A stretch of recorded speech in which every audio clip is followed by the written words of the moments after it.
Hello students, it's Shayna from EspressoEnglish.net. Today I want to answer a question from a student who asked about English phrases we can use for talking about making mistakes and then promising to resolve or fix those mistakes. First, I want to remind you that with the word mistake, we use the verb make, not do. So always say, I made a mistake. Don't say, I did a mistake. You can remember it because it's an M for make and an M for mistake. I made a mistake. Got it?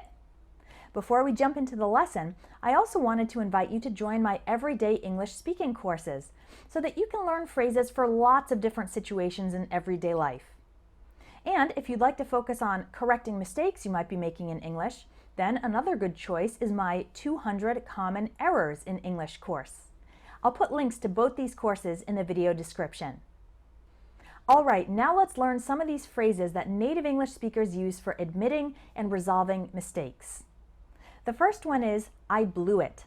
We use this for making major mistakes. Let's say you have a boyfriend and girlfriend who have been dating for a long time and the boyfriend forgets his girlfriend's birthday. So he doesn't plan a party, he doesn't give her any gifts, and he doesn't even wish her happy birthday. Of course, she gets really angry about this. Well, he could apologize and acknowledge his mistake by saying, I'm so sorry, I blew it, or I really blew it, to give it even more emphasis. This is an informal phrase to say, I made a big mistake. Another one is, I messed up.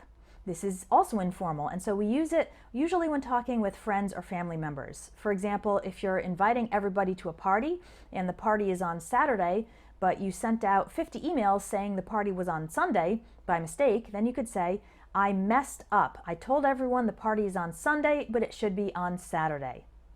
If you want to emphasize that you made a really big mistake, then you can add the word really in here. You can say, I really messed up. Or another way is, I messed up really bad or really badly. If I'm washing the clothes for my entire family and I make the mistake of adding bleach, that's a chemical that makes things white. So if I accidentally add bleach when washing the clothes and I ruin everybody's clothes so all the colors are gone, all the clothes now have white spots, then I could say, oh man, I messed up really bad when I added bleach to the laundry. Okay, so mess up is an informal way to talk about making mistakes. We also have the expression, I dropped the ball. This comes from baseball, where the players need to catch the ball, and if they drop the ball, then it's a mistake, it's an error. We usually use I dropped the ball when there's some task or responsibility that you were supposed to do and you didn't do it. For example, if you're at work and you need to call an important client by the end of the day and you don't do it, then your boss asks you, how was the phone call? Then you could say, I'm so sorry, I dropped the ball and I didn't call that client. If there's a group project at school and you need to write one page for the project and all of the other group members are asking you, hey, where's your text? And you didn't write it, you could say, I dropped the ball, meaning I didn't do the text I was responsible for. We also have, it was my fault. This phrase is used when you take responsibility that you were the one who made the mistake or caused the problem. Let's say you're at work and you try to use the office printer to print a really big document and the paper gets jammed in the printer. Everyone's trying to figure out who did this. You could say, I'm sorry, it was my fault. This is just a general phrase that can be used at work or outside of work for taking responsibility when there are many people involved, but you are saying it was my fault. I'm the one who made the mistake or caused the problem. Now, the phrases we learned are usually used for fairly significant size mistakes. But what if you only make a tiny mistake? Let's say you're talking with a native English-speaking friend and you use the wrong word in a sentence and your friend corrects you. You don't want to say, I blew it or I screwed up, because it's really not a big mistake. It's just a small one. In that case, you can use the expression, my bad. This is just kind of a slang expression. It's a really informal, casual way to acknowledge a very small mistake.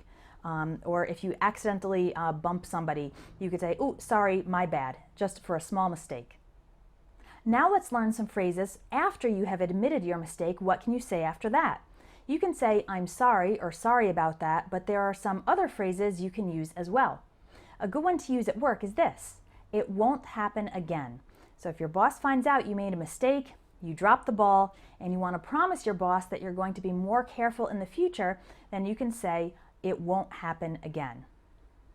This just shows that you are very determined to improve your work, improve your behavior, and you are promising that you will do better in the future, saying the mistake or the problem won't happen again. Another very common thing we say is I'll, and then we say the action we're going to take to resolve or fix the problem right away. So you can say, I'll fix it right away, or I'll resolve this right away, or I'll take care of this right away. In the example I gave earlier, where there was an important client that you didn't call, you could say, I'll call the client right away. Right away means immediately or very soon in the future. This phrase shows that you are going to take action to resolve the problem immediately. This can make other people feel better because you admitted you made a mistake, but now you're taking action to resolve the problem. Now, if you really want to show that you are going to invest a lot of effort in fixing this problem, you can use this expression.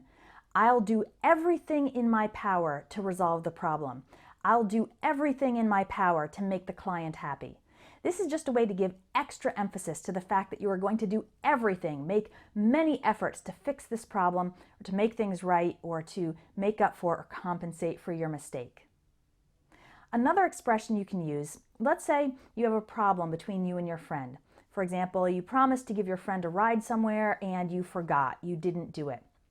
You're not sure what you can do to fix it, the relationship between you and your friend. So you can ask the question, how can I make it up to you? Or what can I do to make it up to you?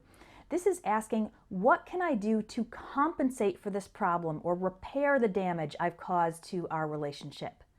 That's a good one to use between friends when you've made a mistake, you've caused a problem, but you want to make things better. You can ask the person, what can I do to make it up to you? That means compensate you for this problem I have caused.